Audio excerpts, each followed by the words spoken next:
welcome back to my channel. Appreciate you for tuning in. Y'all, we need to talk about this part 1 reunion of Ready to Love. Man, when I tell you, everybody was getting in Zodia and Camille's ass. And they deserved it. They honestly deserved it because after that y'all pulled this season, especially you, Camille, with your theatrics and your, I'm a theater. I've been in theater. You know, I got a theater degree. That's what I do. I'm entertaining, right? With your little, oh my gosh, hypochondriac ass. We watched them basically like Camille low-key terrorized the women for even thinking about speaking to, you know, Cornelius. And Cornelius, bruh, you ain't slick. We know what you doing. You trying to play this, you know, short, long game and basically trying to lull Camille into feeling like she's got this relationship with you. But honestly, it's like, bruh, blink twice. Blink twice if you need help. Like, what the freak?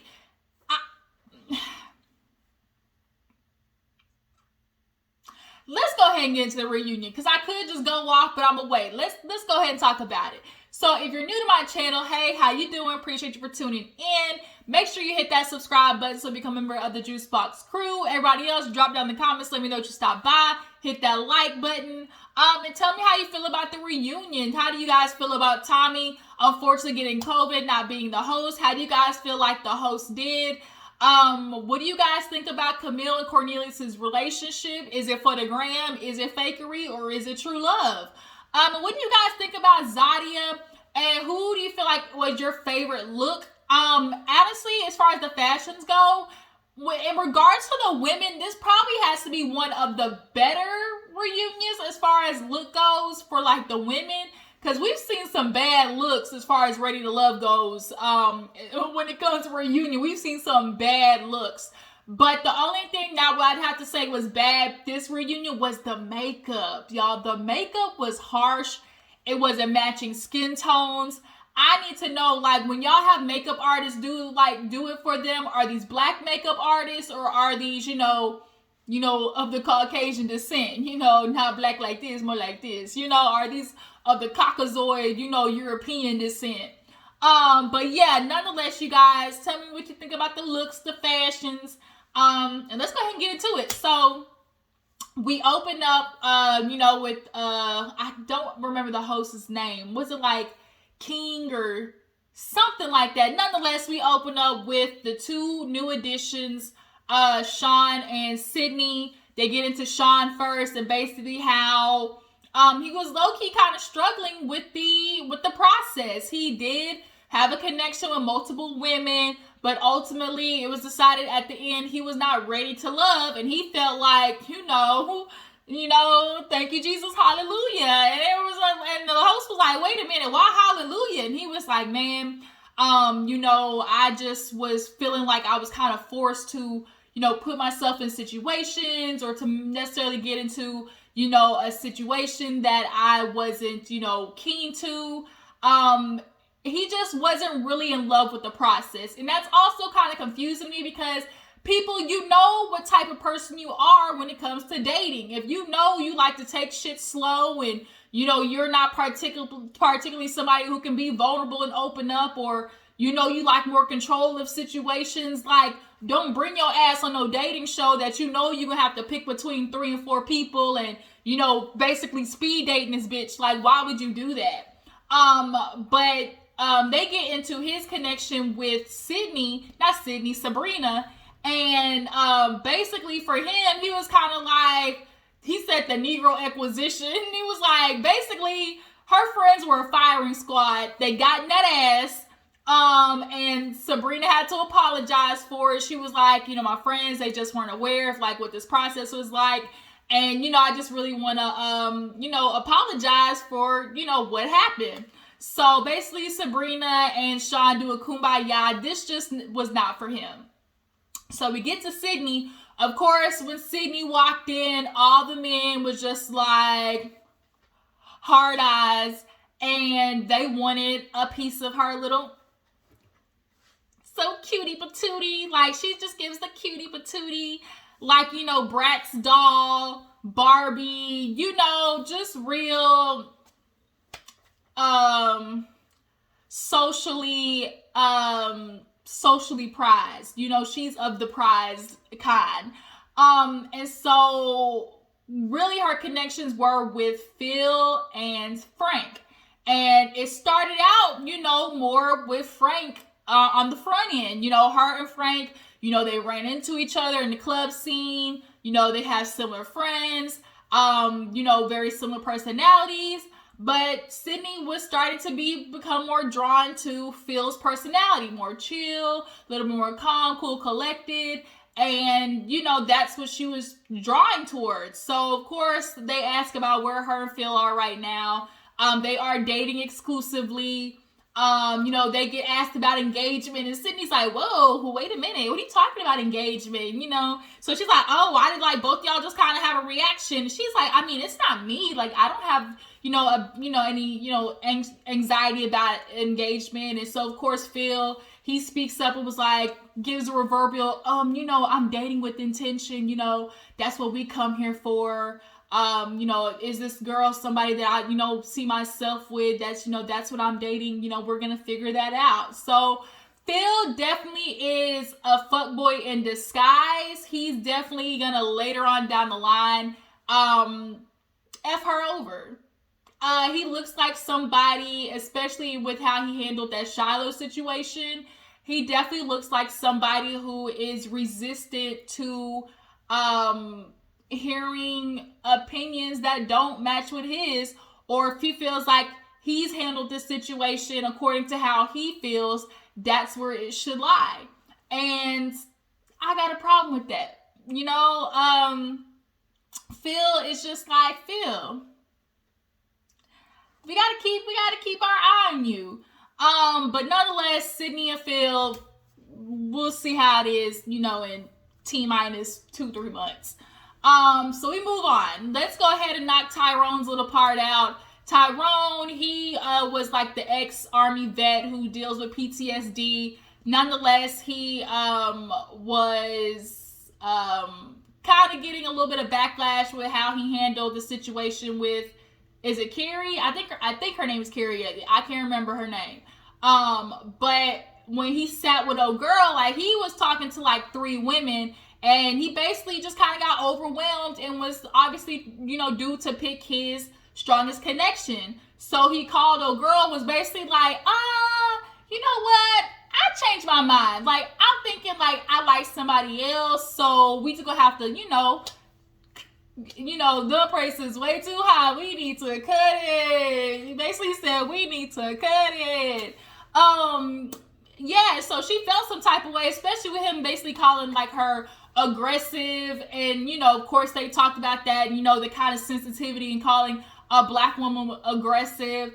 And he kind of gets the opportunity to kind of like reenact how he should have or felt he, you know, could have done better. So he basically was like, you know, he's like, this is how, you know, I would have done it. I'm glad that we had an opportunity to get to know each other, and I appreciate, the time that we spent together, but I just, feel maybe I have a stronger connection with other women, and instead of, continue to pursue this with us, I would just like to, let you know that I would like to, remain friends, and, I would like to choose to, pursue a stronger connection. And everyone was just like, they were just kind of like, oh, you did so good. Like, that was so sweet, Tyrone. And, Sabrina, everybody was just kind of giving him kudos. And they were just like, especially dealing with that aggressive word. And, like, can we just talk about that really fast? Because, I get, how telling a black woman she's aggressive, like, it's a loaded word. But I always have this question in resolve of what happens when a woman is being aggressive? What other word are we supposed to use? Like, what other word besides aggressive, if the bitch is being aggressive, are we supposed to use? Like, can y'all drop down the comments and help me with that one? Because Camille was being fucking aggressive. Like, she was being aggressive, combative. Maybe that's enough. Combative. Maybe we can say combative from now on. But combative, low-key, sounds, just as bad to me. But combative kind of sounds worse. Like, because combative, you know, seems more like, you know, a fight, more like he want to tussle. You know, because I know how you bitches like to tussle. You know, it's not like that seems more like a back and forth, you know? But y'all, what if the woman's being aggressive, like, regardless of her being black, like, what are we supposed to say? But yeah, so he basically had his turn to kind of like try and fix that. So what I did enjoy about this reunion is the backstage camera, you know, angle that they did with having everybody else watch what was going on, you know, during the reunion. And like, I like the fact that they were kind of giving, you know, in front of the camera and behind the camera. I really enjoyed that. I feel like they should continue doing that, because then you get to see also what everybody else in the cast opinions are of, you know, what happened on the show, or, you know, what's happening, you know, real time as people are discussing, you know, what's happening on stage. Like, I like that, and y'all definitely should continue that on. Y'all make sure that's definitely like something y'all should keep up with. So we finally get to, you know, Camille's segment, and Camille being the animated, you know, the faces that she continues to make, and, you know, what her presence was on, you know, this season of Ready to Love. So we watched the playback, and of course, during the playback, we see Camille is the definition of crazy ass batch. Like, she's crazy. Y'all, she literally is cuckoo.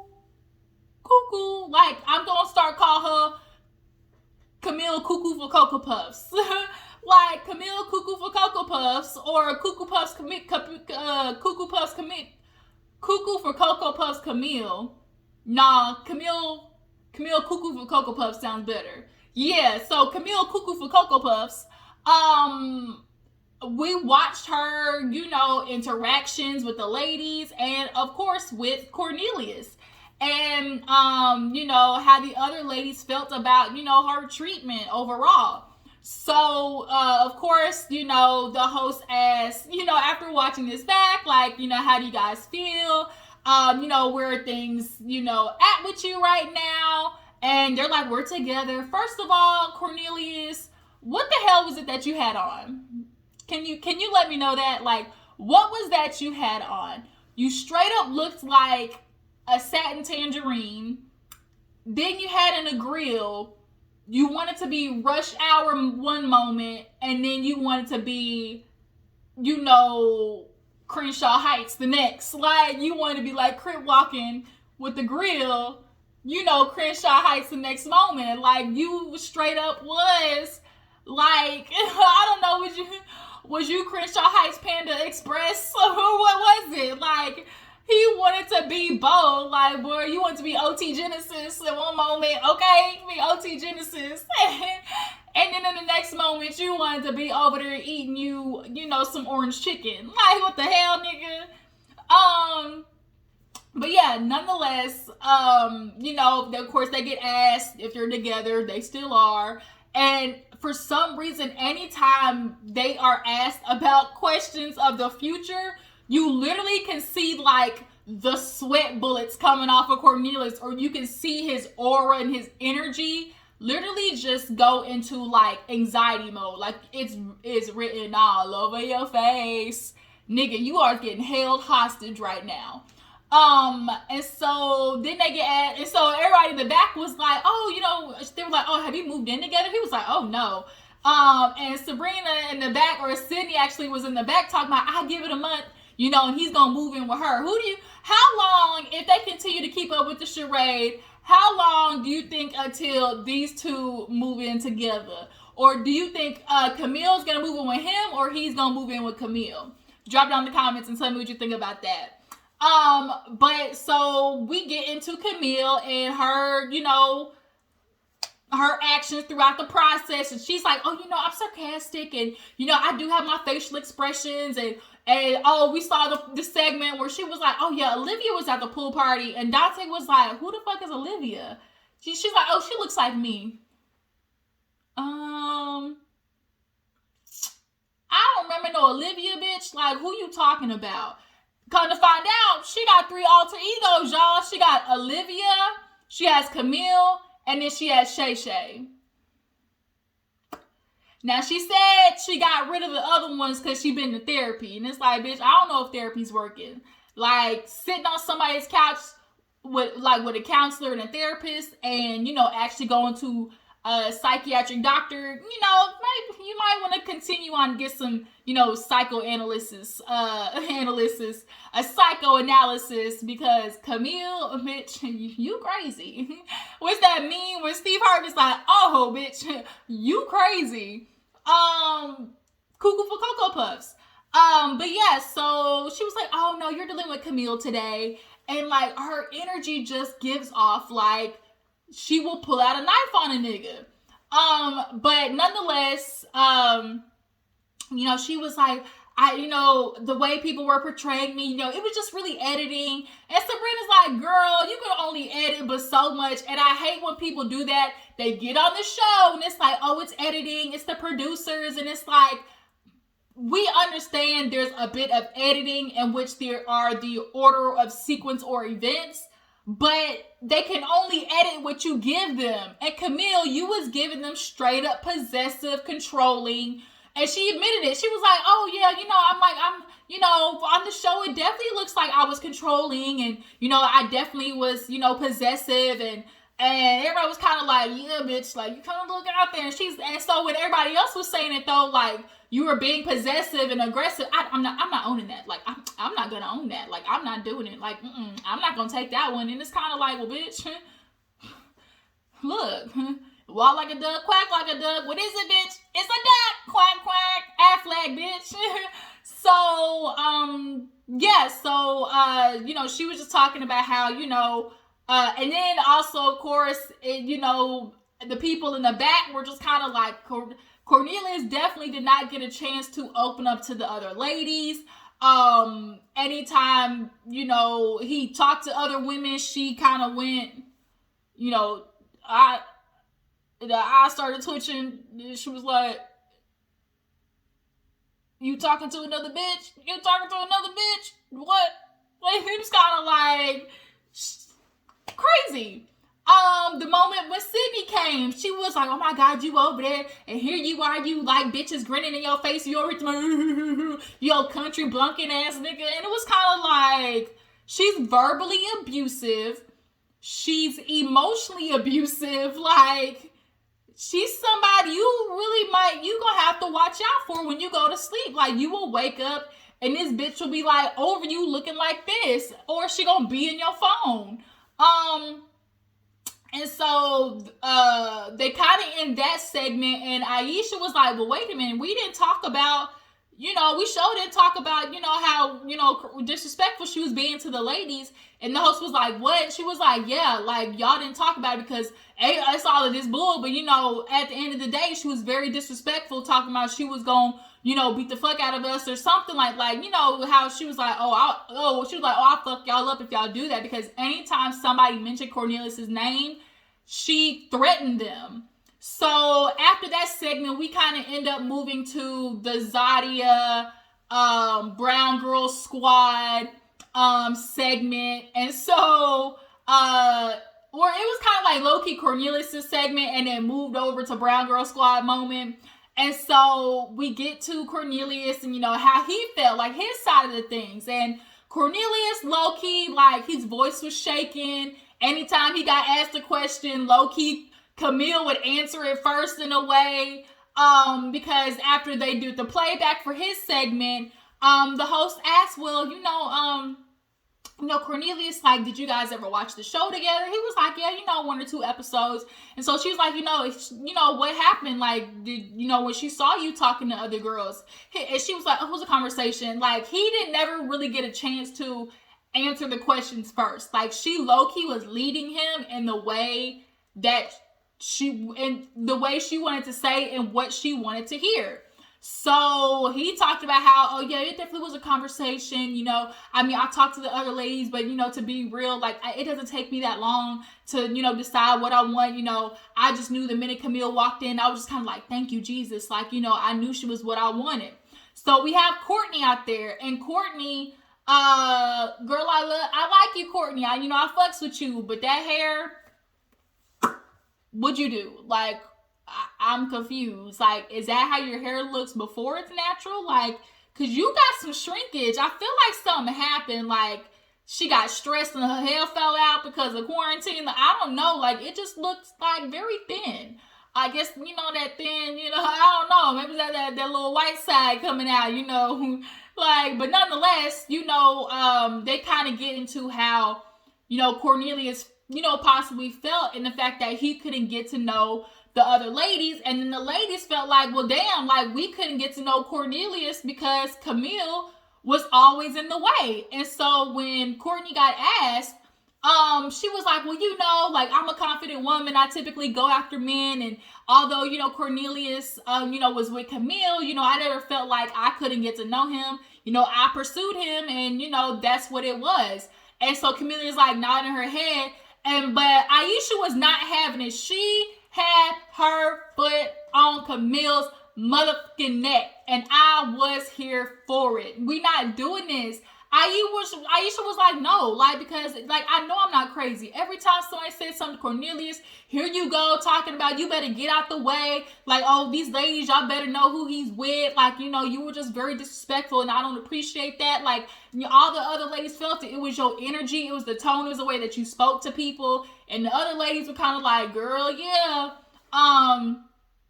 And so, she was just like, I didn't appreciate, like, the way that you was coming. And so, Zodia was over there on Camille's side, and she really kept, like, trying to, like, pipe up. Zodia was definitely being Camille's, workhorse, and, oh, well, Camille was this, like, they had a connection, and, she definitely didn't say anything that kept other ladies, like, she definitely was always piping up, and she was hella just stuck like this the whole reunion. And it's like, first of all, Zodia, like, your makeup was trash. Like, your makeup was hella caked on, and it looked a mess. And so there was even a point where Zodia kept piping up that Sabrina got an ass. She was like, girl, you were being a bitch. Like, oh, I know what it was because Camille kept going after everybody else.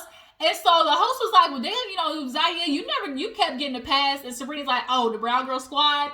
And so everyone was kind of like, oh, yeah, that shit. And so the host was like, oh, are we really doing this? Like, are we really about to make it about that, ladies? Like, are we really, like, separating ourselves? And so she asked, like, Zodia, like, okay, what about the Brown Girl Squad? And she was like, man, it wasn't even like that. We weren't even separating ourselves. It was simply like we took a picture and it was like, oh, okay, melanin popping.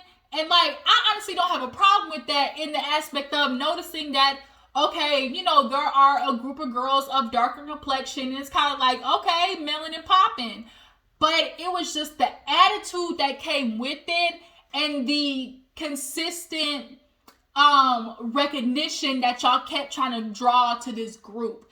It was very much anytime y'all were talking, anytime that y'all were, clapping back at the ladies, it's like, Brown Girl Squad. It was kind of like, wait a minute, like, it was getting real Mean Girls bully base. And Sabrina got in that ass and she was like, no, we're not doing it. She's like, yeah. And so the lady asked, well, can Sabrina be a part of the group? And she was like, Sabrina ain't even my friend. Like, we didn't even talk. She just basically cussed me out. And Sabrina's like, bitch, I didn't even cuss you out until now. I've been holding my mouth. And Sabrina definitely was giving, bitch, I've been keeping my mouth closed. I've been quiet. I've been, on mute. And I's not taking it no more, okay? Sabrina was giving real, bitch, I had enough. I had enough. She was giving all my life I had to fight. And, bitch, you gonna hear these words. So Zadia gets up and walks away. And they get Zodia to come back. And so we end up moving to the Frank segment. Frank and Mumin. Frank basically did what we all knew he was gonna do. He was on some fuck shit. We watched their playback, and the host asked, well, hey, where are you guys? Where did it go from there? And Mumin was like, nowhere. And she was like, what? She was like, nowhere. She's like, we literally haven't even talked. And she was like, Frank, what's going on? After the filming, I just really needed a moment to myself. And, I just needed to regroup. And so she was like, okay, but in regroup, like, you still weren't, connecting with Mumin. Like, he was like, I just kind of realized that me and Mumin, like, were maybe moving a little bit too fast. And, as I was thinking about it, like, her actions and the things that we were talking about, they weren't aligning. It was just very much going in a circle. Like, the shit didn't make any sense. How are you sitting here talking about, like, what y'all talked about didn't align, but you picked her? Like, now all of a sudden they don't align? The reason you picked her is because you and Mimi do have a lot of similarities, and you fell back on it, honestly, after you saw Sabrina was leaning more towards Frank's side. I honestly think Frank wanted Sabrina, but when he saw that she was, starting to fall a little bit more into Phil's pocket, he, fell back on Mumin, because the truth is, this was the battle of, what you want versus what you need. And he wants Sydney, but needs a Mumin. And he wasn't getting that. And so, Mumin carried all the qualities, and it was what you wanted. You want kids. You want, that traditional life. Like, everything Mumin offers is what you look for, but now all of a sudden, what we look for doesn't align. And so Mumin was kind of like, and then he tried to say, well, we were moving too fast. Mumin had to cut him off and be like, wait a minute, what are you talking about moving too fast? Like, bitch, we didn't go nowhere. Like, how are you talking about we moved too fast, and y'all probably haven't even been on like 2 to 3 dates? Like, what? And so she's like, he was like, oh, I just been hurt, and that causes me to, be reluctant. And, I realized that, that hurts people. He was basically giving a real drag ass bullshit version of, it's not you, it's me. And it's kind of like, bruh, Frank, shut the hell up with that bull. The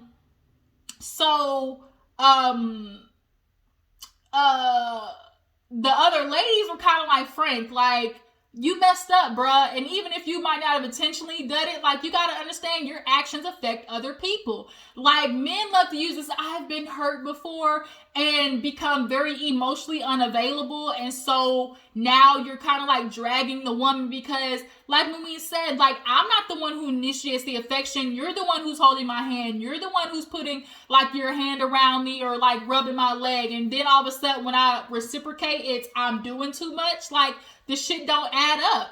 And so Mumin was like, look, Frank, like, I allowed myself to be vulnerable with you, even after all these ladies was like, Frank ain't ready, Frank ain't ready. And I'm sure that's why Sydney, like, even though she was into Frank, she saw the shit too. Frank literally gives off fuckboy vibes. Like, the minute Frank stepped on the scene, I knew he was on some fugazi shit.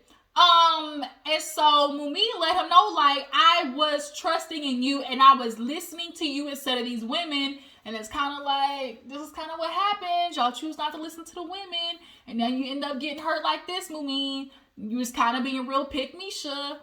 But Aisha and the other ladies basically checked Frank and let him know, like, bro, you can't do that bull. And it was just kind of like, we all knew he was going to turn out to be that. And it was kind of like, I hate to say I told you so kind of moment. So we end the reunion, bringing everybody back to the couch and just kind of talking about the retreat and Cornelius and Zadia and Camille, Cuckoo for Cocoa Puffs, and that whole incident. And so they run the playback, and I guess they started talking about like where the issue actually began. And it honestly began with, with Camille threatening the ladies, and also with Kamil and Zadia doing this whole brown girl squad moment, because in the playback you see Camille being real psychotic, real passive aggressive. Basically, she was like in the kitchen, she was like, if y'all pick him, we gonna have a problem. I'm not gonna invite y'all to my wedding. And then when they at the one table that one time, she was like, okay, we gonna see how this go. I guess we'll see you at the reunion. And Zadia is laughing, like, and it's kind of like, Zadia, like, you know what you're doing. Zadia has basically gotten after, Aisha too, because here it is, that's what they get into. It's like, okay, you want to kind of go after Aisha because she's calling out the fact that, okay, even though Cornelius, you and Camille have a connection. Like, who's to say that we still not gonna vote your ass off because you're not talking to anybody else? Like, I agree with Sabrina. You definitely are giving off the energy of you regret not talking to the other ladies. And you said that on the fucking show.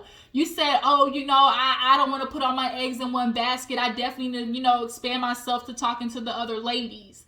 And that's what they should have asked. That's what they should have asked Cornelius, if Camille wasn't here, who the hell would you have picked? And see how he would have got himself out of that damn, conundrum. Because he definitely, tries to manufacture his answers to consider Camille's reaction to it. But nonetheless, Zodia kind of was going after Aisha. Then it's like, girl, you just a hater. You mad because they got a connection. And of course, Aisha's like, bitch, ain't no hater in my body. I ain't got no hater. But I love Aisha. She just makes me feel like home. She's from New York. I'm from New York. And so she's just not with the shits. Zodia is definitely one of those girls who own, when somebody says something negative or maybe has some constructive criticism, she's one of those girls who automatically is going to equate it to, bitch, you a hater. I'm not a hater because I'm telling you you're doing something wrong. I'm not a hater because I'm calling you out on your shit. Zodia, she definitely is one of those girls who just kind of tries to empower herself by making it feel like, oh, you're a hater. And it's like, Camille was fucked up. Y'all have a connection. And that has nothing to do with the fact that Cornelius ain't talking to nobody else on the damn show.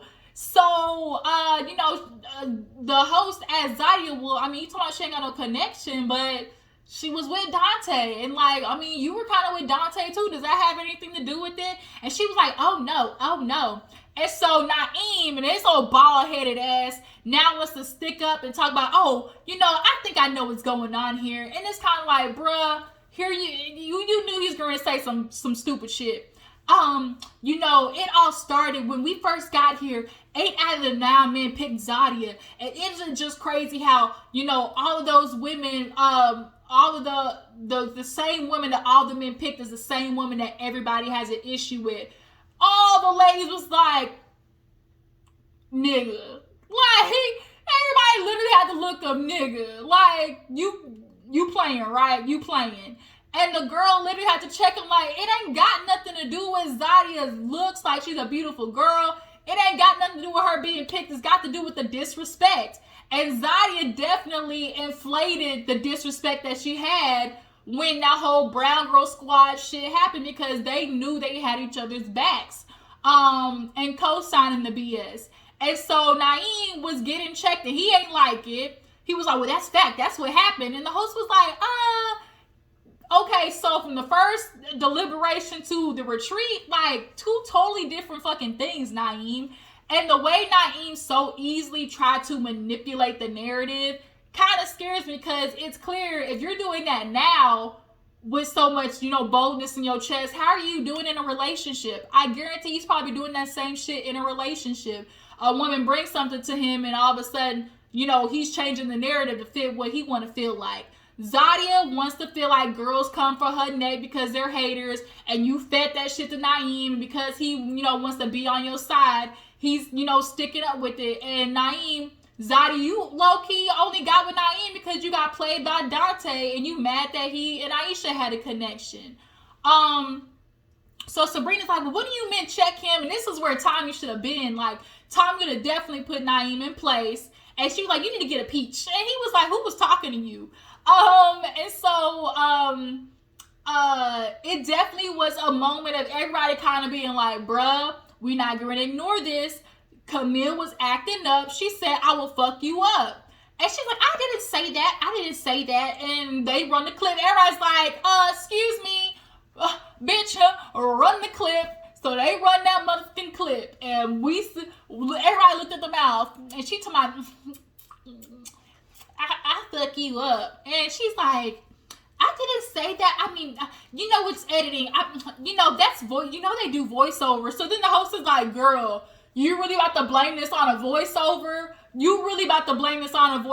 talking about they hired an actor And so to watch Camille come up with 600 different excuses, it was kind of like, girl, you need to own your shit. You see Cornelius over there looking stupid with his grill. Like, I didn't hear it. I didn't hear it. Like, nigga, you heard that shit. And so Ticia gets upset, runs off. This is some ghetto ass shit. I don't even want to be here. This, first of all, Ticia, you signed up for this shit. And so that's where the episode ends, with her talking about, I don't even need to be here. My mom is in the hospital. This is just some ghetto ass stuff. Like, this is so ratchet. Y'all in y'all 40s arguing. And then that's kind of where the episode ended. Next week, we see clearly Ticia and Corey had something going on behind scenes. And we all know how Corey was doing. And then, too, Shiloh didn't show up, you guys. I'm really upset that Shiloh did not show up. Like, she should have been there. Shiloh should have been there. And it's kind of making me feel like we'll address that next week, because I'm sure they're going to talk about it. But yeah, you guys, tell me how you feel about Ready to Love, the reunion. Who do you feel like was on some rah, rah, rah? Who do you guys feel like was, on the fugazi? And y'all make sure to follow my Instagram and Twitter, you guys. I'm going to get to Ladies Who List after this, so y'all stay tuned. Make sure to follow my Instagram and Twitter. I will talk to you later. Deuces.